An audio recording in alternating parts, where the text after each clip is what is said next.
ಏನಪ್ಪ ಅವ್ರು ನಿಮಗ್ ಗೊತ್ತಾ? ಹಾಗ್ ನೋಡ್ತಾ ಇದ್ದೀರಾ? ಅವ್ರ್ಯಾರು ಅಂತ ನನಗೇಗಮ್ಮ ಗೊತ್ತಾಗ್ಬೇಕು? ಹೌದು, ಯಾರಮ್ಮ ಅವರು? ಹೇಳೋದಕ್ಕೆ ತುಂಬಾ ಬೇಜಾರಾಗ್ತಿದೆ ಅಪ್ಪ. ಆ ಲೀಲಾ ಕೃಷ್ಣ ಅವ್ರ ಸೋದ್ರ ಸೊಸೆನ ಮದ್ವೆಗೂ ಮುಂಚೆನೆ ಬಸ್ರಿ ಮಾಡಿ ಓಡ್ ಹೋದಂತೆ. ತುಂಬಾ ಗರ್ಭಿಣಿಯಾಗಿದ್ದ ಅವ್ರ ಸೋದ್ರ ಸೊಸೆ ಲೀಲಾ ಕೃಷ್ಣನ ಹುಡ್ಕೊಂಡು ಈ ಮನೆಗ್ ಬಂದಿದ್ರಂತೆ. ಅಯ್ಯೋ. ಅದಾದ್ಮೇಲೆ ವಾಪಸ್ ಅವ್ರ ಮನೆಗ್ ಹೋಗ್ಲೇ ಇಲ್ವಂತೆ. ಈಗ್ಲೂ ಅವ್ರ ಸೋದ್ರ ಸೊಸೆಗೋಸ್ಕರ, ಅವ್ರಿಗೆ ಹುಟ್ಟಿರೋ ಮಗುಗೋಸ್ಕರ ಎಲ್ಲಾ ಕಡೆ ಹುಡುಕ್ತಾ ಇದಾರಂತಪ್ಪ. ಅಂದ್ರೆ ಇವಾಗ ಹೋದ್ ವ್ಯಕ್ತಿ ಲೀಲಾಕೃಷ್ಣಗೋಸ್ಕರನೇ ಬಂದಿದ್ದಮ್ಮ? ಹೌದಪ್ಪ. ಆದ್ರೆ ಏನ್ ಪ್ರಯೋಜನ? ಆ ಲೀಲಾಕೃಷ್ಣ ರಾಮಬ್ರಹ್ಮ ಯಾರು ಅಂತಾನೆ ನನ್ ಗೊತ್ತಿಲ್ಲ ಅಂದ. ಈ ಹಿಂದೆ ನಾನು ಅವ್ರನ್ನ ನೋಡೇ ಇಲ್ಲ ಅಂದ. ಪಾಪ, ಕೈಯಲ್ಲಿ ಸಾಕ್ಷಿ ಇದ್ರು ಏನೂ ಮಾಡೋದಕ್ಕಾಗದೆ ಬೇಜಾರ್ ಮಾಡ್ಕೊಂಡು ಹೋದ್ರು. ಆ ಲೀಲಾಕೃಷ್ಣ ಅಂತವ್ರನ್ನ ಏನ್ ಮಾಡಿದ್ರು ಪಾಪ ಬರಲ್ಲ ಅಲ್ವಾಪ? ಹೌದಮ್ಮ. ಒಂದು ಹೆಣ್ಣು ಮಗುಗೆ ದ್ರೋಹ ಮಾಡಿ ಸುಖವಾಗಿರೋನು ನಮ್ಮ ಚರಿತ್ರೆಯಲ್ಲೇ ಇಲ್ಲ. ಮೈಥಿಲಿ, ನೀನು ಅವ್ರ ಪರ್ಸನಲ್ ವಿಷಯದಲ್ಲಿ ತಲೆ ಹಾಕ್ದೇ ಇರೋದೇ ಒಳ್ಳೇದಮ್ಮ. ಇನ್ಯಾವತ್ತೂ ಅವ್ರನ್ನ ಭೇಟಿ ಮಾಡಬೇಡ. ಯಾಕೆ? ಯಾಕಪ್ಪ?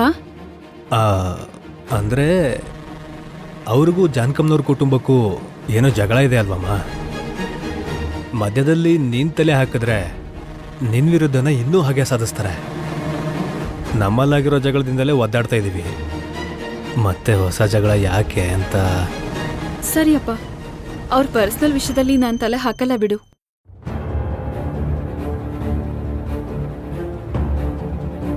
ದೇವ್ರೆ, ನಿನ್ ಮಾತಿಗೂ ರಾಮಬ್ರಹ್ಮನ ಭೇಟಿ ಮಾಡಿದ್ರೆ ಅವನಿಂದ ನಿನಗೆಲ್ಲಿ ನಿಜ ಗೊತ್ತಾಗುತ್ತೋ ಅನ್ನೋ ಭಯದಿಂದ ಭೇಟಿ ಮಾಡಬೇಡ ಅಂದೆ. ದಯವಿಟ್ಟು ನನ್ನ ಕ್ಷಮಿಸ್ಬಿಡಮ್ಮ. ಇದೆಲ್ಲ ನಿನ್ನ ಕ್ಷೇಮಕ್ಕೋಸ್ಕರನೇ ಕಂದ.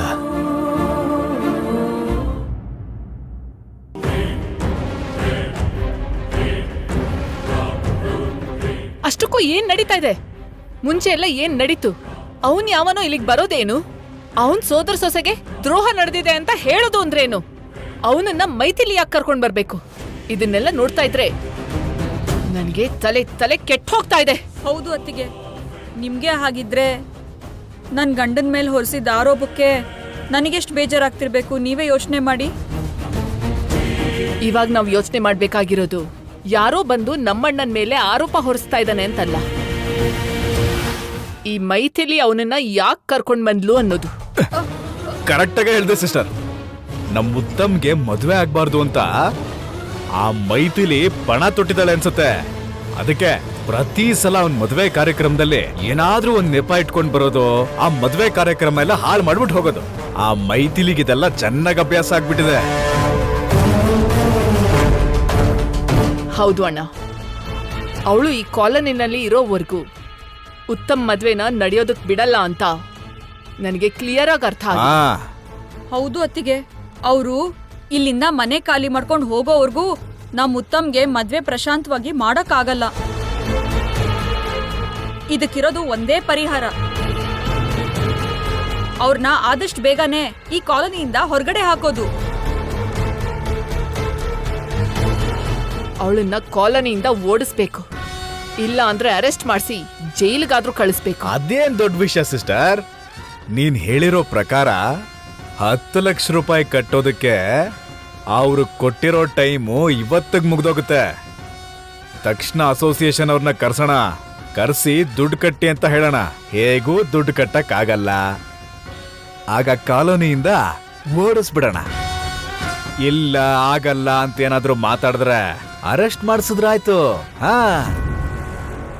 ಕರೆಕ್ಟೇ ಅಣ್ಣ. ನೀನ್ ಪೊಲೀಸರಿಗೆ ಫೋನ್ ಮಾಡು, ನಾನು ನಮ್ಮ ಅಸೋಸಿಯೇಷನ್ ಮೆಂಬರ್ಸ್ಗೆ ಫೋನ್ ಮಾಡಿ ಎಲ್ಲಾರನ್ನೂ ಕರೆಸ್ತೀನಿ. ಆಯ್ತು ಸಿಸ್ಟರ್.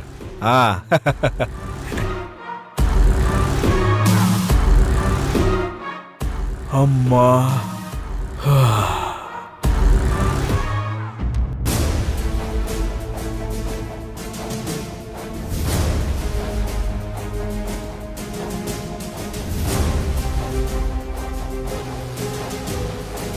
ನೀನ್ ಮಾಡಿದ ಕಳ್ತನದ ಸಲುವಾಗಿ 10 ಲಕ್ಷ ರೂಪಾಯಿ ಕಟ್ಬೇಕು ಅಂತ 1 ವಾರ ಟೈಮ್ ಕೊಟ್ಟಿದ್ವಿ. ಆ 1 ವಾರ ಇವತ್ತಿಗೆ ಮುಗಿಯತ್ತೆ. ನೀವೇ ಕೊಟ್ಟ ಮಾತಿನ ಪ್ರಕಾರ 10 ಲಕ್ಷನ ಕೊಡ್ತಾ ಇದ್ದೀರಾ, ಇಲ್ಲಾಂದ್ರೆ ಕಾಲರಿನ ಬಿಟ್ಟು ಹೊರಟು ಹೋಗ್ತೀರಾ? ಸಾರಿ ಮೇಡಮ್, ಅಷ್ಟು ದುಡ್ಡು ನಮಗೆ ಅಡ್ಜಸ್ಟ್ ಮಾಡೋಕ್ಕಾಗಲಿಲ್ಲ. ನಾವು ಕಾಲನಿ ಬಿಟ್ಟು ಹೊರಟೋಗ್ತೀವಿ. ಅದು ಒಳ್ಳೆ ನಿರ್ಧಾರ ತಗೊಂಡಿದ್ದೀರಾ. ತಕ್ಷಣ ನಿಮ್ ಬಟ್ಟೆ ಗಿಟ್ಟೆ ಎಲ್ಲ ಪ್ಯಾಕ್ ಮಾಡ್ಕೊಂಡು ಸುತ್ತಮುತ್ತ ಎಲ್ಲೂ ಕಾಣಿಸ್ಕೊಳ್ದೆ ದೂರ ಹೊರಟೋಗಿ. ಯಾಕೆ ಹೊರಟೋಗ್ಬೇಕು? ಗೊತ್ತಿಲ್ದೆ ಕೇಳ್ತಾ ಇದ್ದೀನಿ, ಯಾಕೆ ಹೋಗ್ಬೇಕು? ನೀವೇನಾದ್ರೂ 10,000 ಫೈನ್ ಹಾಕಿದ್ದೀರಾ? 10 ಲಕ್ಷ ಫೈನ್ ಹಾಕಿದ್ದೀರಾ? ಸಾಮಾನ್ಯ ಜನ ಯಾರಾದ್ರೂ ಅಷ್ಟು ದುಡ್ಡನ್ನ ಕೊಡೋದಕ್ಕಾಗತ್ತಾ? ಸ್ವಲ್ಪ ಟೈಮ್ ಕೊಡಿ, ನಮ್ ಪ್ರಯತ್ನ ನಾವ್ ಮಾಡ್ತೀವಿ. ಏನಕ್ಕೆ ಕೊಡ್ಬೇಕು? ಇನ್ನೊಂದಷ್ಟು ಮನೆಗಳನ್ನ ಕಳ್ತನ ಮಾಡೋದಕ್ಕ? ಅದೆಲ್ಲ ಆಗಲ್ಲ. ತಕ್ಷಣ ಹೊರಟು ಹೋಗ್ಬೇಕು. ಇವತ್ತು ಸಾಯಂಕಾಲದೊಳಗಡೆ ಮನೆ ಖಾಲಿ ಮಾಡ್ತೀವಿ. ಅಮ್ಮ, ಹೋಗೋಣ ಬಾ. ನೀನಿರೇ, ಆವಾಗ್ಲಿಂದ ಖಾಲಿ ಮಾಡ್ತೀವಿ ಅಂತಿದ್ಯಾ? ಇಷ್ಟು ಬೇಗ ಮನೆ ಎಲ್ಲೇ ಸಿಗತ್ತೆ? ಸುಹಾಸಿನಿ ಅವರೇ, ನಿಮಗಿಷ್ಟ ಇದ್ರೋ ಇಲ್ದೇ ಇದ್ರೋ ಇನ್ನೂ 1 ವಾರ ಇಲ್ಲೇ ಇರ್ತೀವಿ. ಅದಾದ್ಮೇಲೆ ಮನೆ ಖಾಲಿ ಮಾಡ್ಕೊಂಡು ಹೋಗ್ತೀವಿ. ಅಲ್ಲಿವರೆಗೂ ಎಲ್ಲೂ ಹೋಗೋ ಮಾತೇ ಇಲ್ಲ. ಐ, ನೀನ್ ಈ ತರ ಮಾತಾಡ್ತೀಯ ಅಂತ ಗೊತ್ತಿದ್ದಕ್ಕೆ ನಮ್ ಹುಷಾರಲ್ಲಿ ನಾವಿದೀವಿ. ಎಸ್ ಐ ಅವ್ರೆ,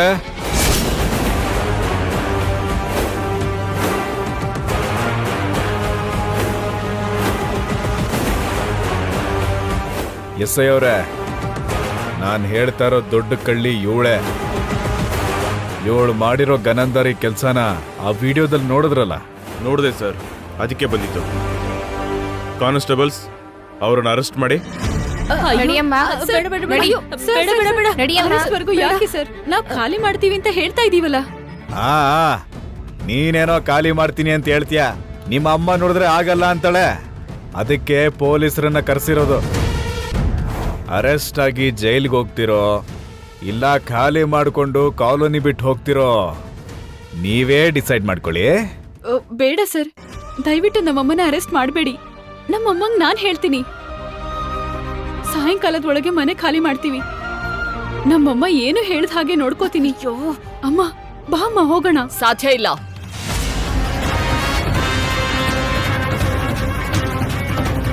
ಇಲ್ಲಿವರೆಗೂ ಖಾಲಿ ಮಾಡಿದ್ರೆ ಬಿಟ್ಬಿಡೋಣ ಅಂತ ಅನ್ಕೊಂಡಿದ್ದೆ. ಆದ್ರೆ ಇಷ್ಟು ದೂರ ಬಂದ್ಮೇಲೆ ಸುಮ್ನೆ ಬಿಡುವಂತ ಪ್ರಶ್ನೆನೇ ಇಲ್ಲ. ಎಸ್ ಐ ಅವರೇ, ನಮ್ಮ ಅಸೋಸಿಯೇಷನ್ಗೆ ಕೊಟ್ಟಿರೋ ಮಾತಿನ ಪ್ರಕಾರ ನಷ್ಟ ಪರಿಹಾರನ ಕಟ್ಟಿದ್ರೆ ಸರಿ, ಇಲ್ಲಾಂದ್ರೆ ಅರೆಸ್ಟ್ ಮಾಡಿ ಜೈಲಲ್ಲಿ ಹಾಕಿ.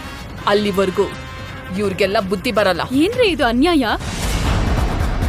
ಆಗ್ಲೇ ಮನೆ ಖಾಲಿ ಮಾಡೋಂದ್ರಿ, ಈಗ ಅರೆಸ್ಟ್ ಮಾಡಿಸ್ತಿದೀವಿ ಅಂತಿದ್ದೀರಾ? ನೀವೇ ಮಾತ್ ಬದಲಾಯಿಸ್ತಾ ಇದ್ರೆ ಹೇಗೆ? ಏಯ್, ಏನೇ ಜಾಸ್ತಿ ಮಾತಾಡ್ತಿದ್ಯಾ? ಎಸ್ ಐ ಅವರೇ, ಜಾಸ್ತಿ ಮಾತಾಡಿದ್ರೆ ತಾಯಿ ಜೊತೆಗೆ ಮಗಳನ್ನು ಕರ್ಕೊಂಡು ಹೋಗಿ.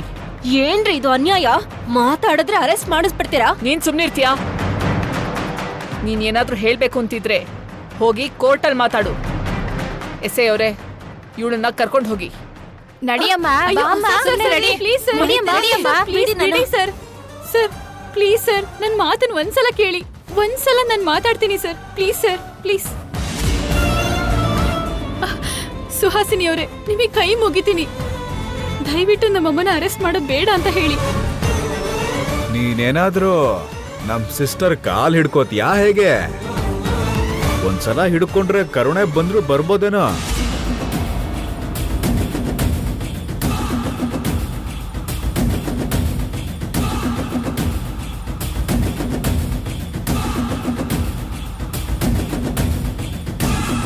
ದಯವಿಟ್ಟು ನಮ್ಮಮ್ಮನ ಅರೆಸ್ಟ್ ಮಾಡಿಸ್ಬೇಡಿ ಪ್ಲೀಸ್. ನಿಮ್ ಕಾಲ್ ಹಿಡ್ಕೋತೀನಿ. ನೀನ್ ಕಾಲಕ್ ಬೀಳೋದು ಯಾರಕ್ ಬೇಕು? ಎಸ್ ಐ ಸರ್, ಅವಳನ್ನ ಕರ್ಕೊಂಡು ಹೋಗಿ. ನಡಿಯಮ್ಮ, ಸರ್ ನಿಂತ್ಕೊಳ್ಳಿ ಸರ್, ನಮ್ಮಮ್ಮನ್ ಕರ್ಕೊಂಡು ಹೋಗ್ಬೇಡಿ ಸರ್, ಪ್ಲೀಸ್ ಸರ್. ಏನಮ್ಮ, ನೋಡಿದ್ರೆ ಓದಿರೋ ತರ ಇದೆಯಾ? ಏನಾದ್ರೂ ಹೇಳೋದಿದ್ರೆ ಕೋರ್ಟಲ್ಲಿ ಬಂದು ಹೇಳು. ನಮ್ಮನ್ನ ಮಾತ್ರ ಡಿಸ್ಟರ್ಬ್ ಮಾಡ್ಬೇಡ. ನಡಿಯಮ್ಮ. ಸರ್ ಸರ್ ಪ್ಲೀಸ್ ಸರ್, ನನ್ ಮಾತು ಕೇಳಿ ಸರ್. ನಿಂತ್ಕೊಳ್ಳಿ.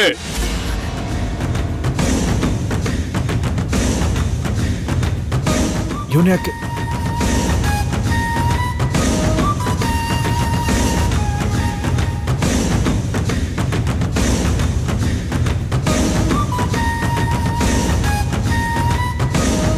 ಆಲ್ 10 ಲಕ್ಷ ಕಟ್ಟಿಲ್ಲ ಅಂತ ಇವ್ರನ್ನ ಅರೆಸ್ಟ್ ಮಾಡ್ತಿದ್ದೀರಾ? ಸ್ವಲ್ಪನೂ ಮಾನವೀಯತೆ ಅನ್ನೋದೇ ಇಲ್ವಾ? ಹೆಂಗಸ್ರ ಮೇಲೆ ಕರುಣೆ ಅನ್ನೋದೇ ಇಲ್ವಾ? ನೋಡಿ ಸರ್, ನಮ್ ಡ್ಯೂಟಿ ನಾವು ಮಾಡ್ತಾ ಇದ್ದೀವಿ. ಅಷ್ಟಕ್ಕೂ ನೀವ್ಯಾರೋ? ಸಿಸ್ಟರ್, ಇವನೇ ಅಲ್ವಾ ಮೊನ್ನೆ ಬಂದು ಕಳ್ತನ ಮಾಡಿರೋ ವಿಡಿಯೋ ತೋರಿಸಿದ್ದು? ಹೌದು ಅಣ್ಣ. ಮತ್ತಿವಾಗ ಯಾಕೆ ಡಬಲ್ ಗೇಮ್ ಮಾಡ್ತಾ ಇದ್ದಾನೆ? ಅದೇ ನನಗೂ ಅರ್ಥ ಆಗ್ತಾ ಇಲ್ಲ. ಜೊತೆಗೆ ವಿಡಿಯೋ ಕೊಟ್ಟಿದ್ದು ನಾನೇ ಅನ್ನೋ ವಿಷಯನ ಹೇಳ್ಬೇಡ ಅಂತ ಅಷ್ಟೆಲ್ಲ ಬೇಡ್ಕೊಂಡಿದ್ನಲ್ಲ, ಅದಕ್ಕೆ ಸುಮ್ಮನೆ ಇದ್ದೀನಿ. ಇಲ್ಲ ಅಂದಿದ್ರೆ. ನಮಸ್ಕಾರ ಸುಹಾಸಿನಿ ಅವರೇ. ನಮಸ್ಕಾರ ಲೀಲಾಕೃಷ್ಣ ಅವರೇ. ಪಾಪ ಲ್ಯಾಪ್ಟಾಪ್ ಹೇಗಿರುತ್ತೆ ಅಂತ ಕೂಡ ಅವ್ರಿಗೆ ಗೊತ್ತಿಲ್ವಂತೆ.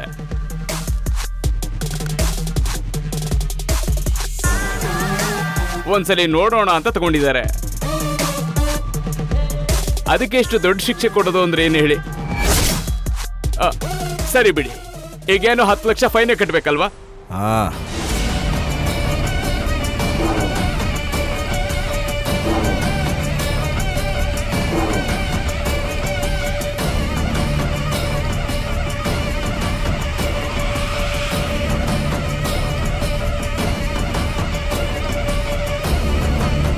ತಗೊಳ್ಳಿ, ನೀವು ಕೇಳಿರೋ 10 ಲಕ್ಷ. ನೋಡಿದ್ರಲ್ಲ, ನೀವ್ ಕೇಳಿದ 10 ಲಕ್ಷ ಕೊಟ್ನಲ್ಲ, ಇವಾಗಾದ್ರೂ ಇವ್ರಿಗೆ ನನ್ನ ಬಿಡಕ್ ಹೇಳ್ರಿ. ನಮ್ಮ ಅಸೋಸಿಯೇಷನ್ ಹಾಕಿದ ಫೈನ್ ಕಟ್ಟಿದ್ದಾರೆ. ನೀವಿನ್ ಹೋಗ್ಬೋದು ಎಸ್ಐ ಅವರೇ. Okay sir. ಕಾನ್ಸ್ಟೇಬಲ್ಸ್ ನಡೀರಿ.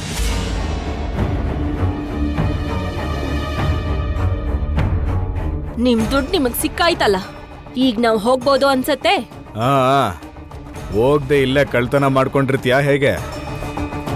ಈಗ ಮಾಡಿರೋ ಕಳ್ತನಗಳೇ ಸಾಕು, ಇನ್ನಾದ್ರೂ ನೆಟ್ಟಗ್ ಜೀವನ ಮಾಡೋದ್ ಕಲ್ತ್ಕೋ. ತಮ್ಮ, ತುಂಬಾ ಥ್ಯಾಂಕ್ಸ್ ಕಣಪ್ಪ.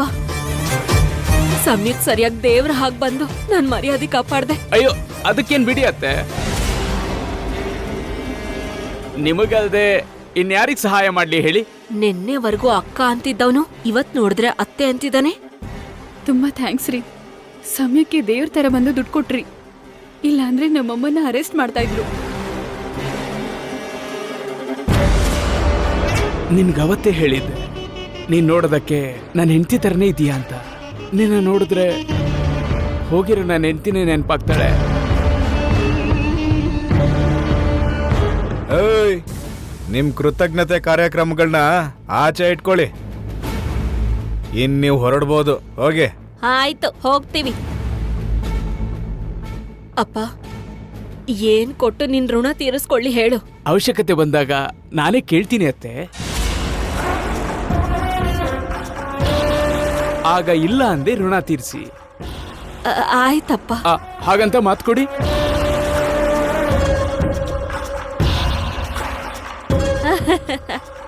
ಈ ಅಸೋಸಿಯೇಷನ್ ಮೆಂಬರ್ ಸಾಕ್ಷಿಯಾಗಿ ಹೇಳ್ತಾ ಇದ್ದೀನಿ, ನನಗ್ ಕಷ್ಟ ಬಂದಿರುವಾಗ ನೀನ್ ನನ್ಗೆ ಆಗಿದ್ದಕ್ಕೆ ನಿನ್ ಋಣ ತೀರಿಸ್ಕೊಳ್ಳೋಕೆ ನೀನ್ ಏನ್ ಕೇಳಿದ್ರು ಕೊಡ್ತೀನಿ. ಥ್ಯಾಂಕ್ ಯು ಅತ್ತೆ.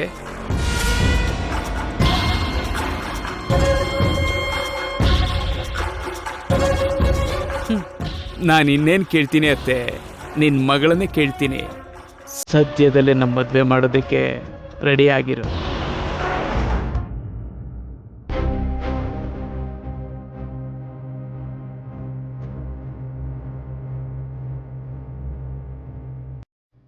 ನೋಡಮ್ಮ ಮೈಥಿಲಿ, ನೀನು ಹೇಳೋದು ನಂಗೆ ಅರ್ಥ ಆಯ್ತಮ್ಮ. ಆದರೆ ಈಗಲೇ 15 ಲಕ್ಷ ಪರ್ಸ್ನಲ್ ಲೋನ್ ಅಂದರೆ ನಿಂಗೆ ಎಲಿಜಿಬಿಲಿಟಿ ಬರೋಲ್ಲ ಅಮ್ಮ. ಸರ್ ಪ್ಲೀಸ್ ಸರ್, ನಮ್ಮಮ್ಮ ಮಾಡಿರೋ ಸಣ್ಣ ತಪ್ಪಿಂದ 10 ಲಕ್ಷ ರೂಪಾಯಿ ಫೈನ್ ಕಟ್ಬೇಕಾಗಿ ಬಂತು ಅಷ್ಟೇ. ಇದಷ್ಟೇ ಅಲ್ಲದೆ ಸಣ್ಣ ಸಣ್ಣ ಸಾಲಗಳು ಇದೆ. ಅದೆಲ್ಲ ತೀರಿಸ್ಬೇಕು ಅಂದ್ರೆ ನನಗೆ ಕಡೆ ಪಕ್ಷ ಅಂದ್ರೂ 15 ಲಕ್ಷ ರೂಪಾಯಿ ಲೋನ್ ಬೇಕು ಸರ್. ಅದು ಯಾವ ರೂಪದಲ್ಲಿ ಕೊಡ್ತಿರೋ ನಿಮ್ಮಿಷ್ಟ ಸರ್. ಬಟ್ ಸರ್, ನಂಗೆ ಸ್ಯಾಂಕ್ಷನ್ ಆಗೋ ಹಾಗೆ ಮಾಡಿ. ಸರಿ ಅಮ್ಮ, ಆದರೆ ಆಲ್ರೆಡಿ ನೀನು ತುಂಬ ಲೋನ್ಸ್ ತಗೊಂಡಿದ್ಯಾ. ಆದರೂ ಇನ್ನೊಂದ್ಸಲಿ ಟ್ರೈ ಮಾಡ್ತೀನಿ. ಟ್ರೈ ಮಾಡ್ತೀನಿ ಅಲ್ಲ, ಮಾಡ್ಕೊಡ್ತೀನಿ ಅಂತ ಹೇಳಿ ಸರ್, ಪ್ಲೀಸ್ ಸರ್. ಸರಿ ಅಮ್ಮ, ನನ್ನ ಪ್ರಯತ್ನ ನಾನು ಮಾಡ್ತೀನಿ. ಅದಕ್ಕೂ ಮೇಲೆ ನಾನು ಏನು ಮಾಡೋಕ್ಕಾಗಲ್ಲ, ದಯವಿಟ್ಟು ಅರ್ಥ ಮಾಡ್ಕೋ. Okay sir.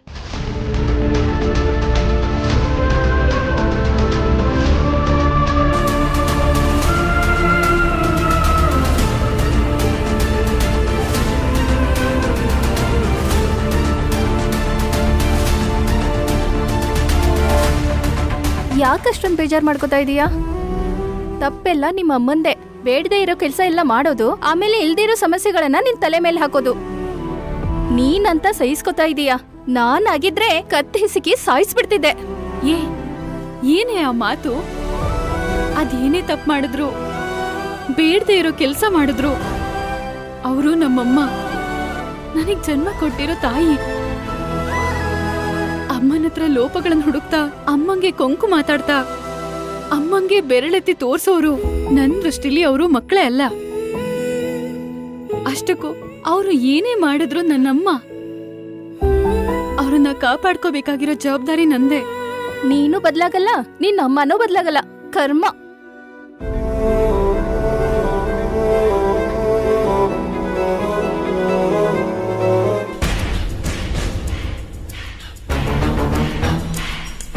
ಹಾಯ್ ಮೈಥಿಲಿ.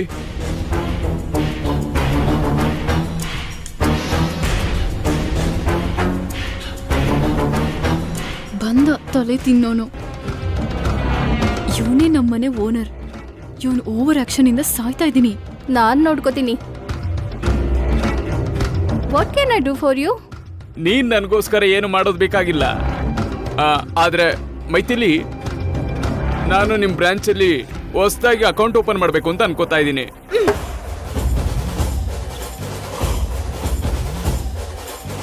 ಹೊಸ ಅಕೌಂಟ್ಸ್ನೆಲ್ಲ ಸೀರೆನೇ ನೋಡ್ಕೋತಾಳೆ.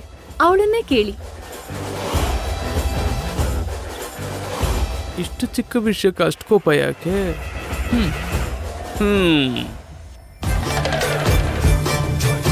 ಹೆಸರು ಸಿರಿ. ಇವಳು ಚೆನ್ನಾಗೇ ಇದ್ದಾಳೆ. ಒಂದ್ ವೇಳೆ ಅವಳು ಬಿಡಲಿಲ್ಲ ಅಂದ್ರೆ ಇವಳನ್ನ ಟ್ರೈ ಮಾಡ್ಬೋದು.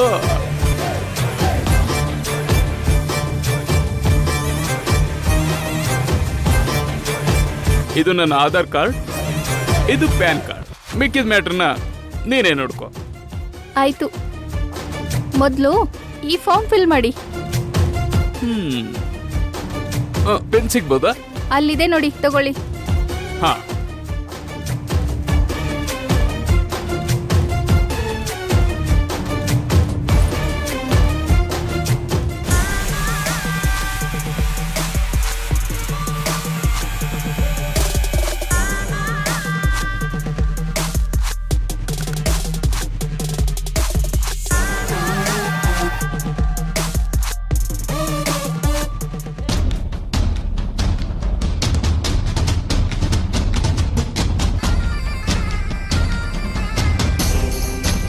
ಹಲೋ ಮೈಥಿಲಿ.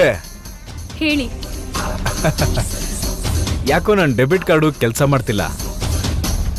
ಆನ್ಲೈನಲ್ಲಿ ಟ್ರೈ ಮಾಡಿದ್ರೆ ನಿಮ್ಮ ಕಸ್ಟಮರ್ ಕೇರ್ ಅವರು ಅದೇನು ಫೋನೇ ರಿಸೀವ್ ಮಾಡಲ್ವಲ್ಲ. ಅದಕ್ಕೆ ನಿಮ್ಮ ಮ್ಯಾನೇಜರ್ ಹತ್ರನೇ ಮಾತಾಡೋಣ ಅಂತ ಬಂದೆ. ಎಲ್ಲೇ? ಹಾ, ಒಳಗಡೆ ಇದ್ದಾರೆ, ಹೋಗಿ ಸರ್. ಈ ಕಡೆನಾ? ಹಾ ಹಾ.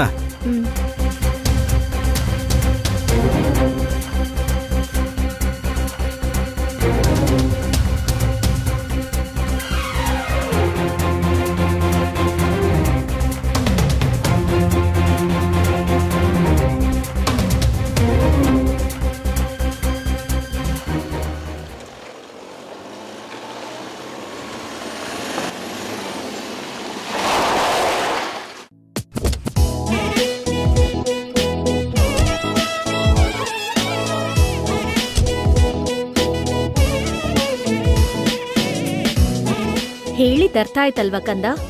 ನೀನ್ ಮಾತ್ರ ಭಯ ಪಡ್ಬೇಡ. ನಿನ್ ಮನ್ಸಲ್ಲಿರೋ ಮಾತು ಈಗ ಹೇಳಲಿಲ್ಲ ಅಂದ್ರೆ ಯಾವತ್ತಿಗೂ ಹೇಳಕ್ಕಾಗಲ್ಲ. ಆಮೇಲೆ ಹೇಳಿದ್ರೂ ಪ್ರಯೋಜನ ಇರೋದಿಲ್ಲ.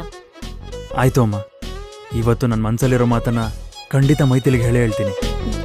ಸರಿ, ಹೋಗಣ್ವಾ?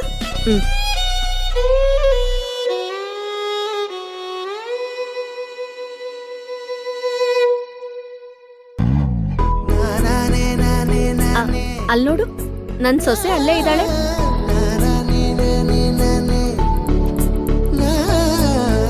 ಅಮ್ಮ, ನೀನ್ ಹಾಗೆ ಸೊಸೆ ಸೊಸೆ ಅಂತ ಇದ್ರೆ ನಂಗೆ ಎಷ್ಟು ಥ್ರಿಲ್ಲಿಂಗ್ ಅನ್ಸುತ್ತೆ ಗೊತ್ತಾ?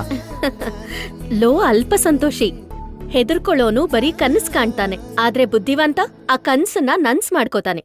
ನೀನು ಬುದ್ಧಿವಂತ ಅನ್ಕೋತಾ ಇದ್ದೀನಿ. ಖಂಡಿತ ಅಮ್ಮ, ಈಗ್ಲೇ ಹೋಗಿ ನನ್ ಮನ್ಸಲ್ಲಿರೋ ಮಾತನ್ನ ಮೈಥಿಲಿಗೆ ಹೇಳ್ತೀನಿ, ನೀನೇ ನೋಡ್ತಿರೋ. ಲೋ ಲೋ ಲೋ, ಏನಮ್ಮ? All the best. Thank you ಅಮ್ಮ.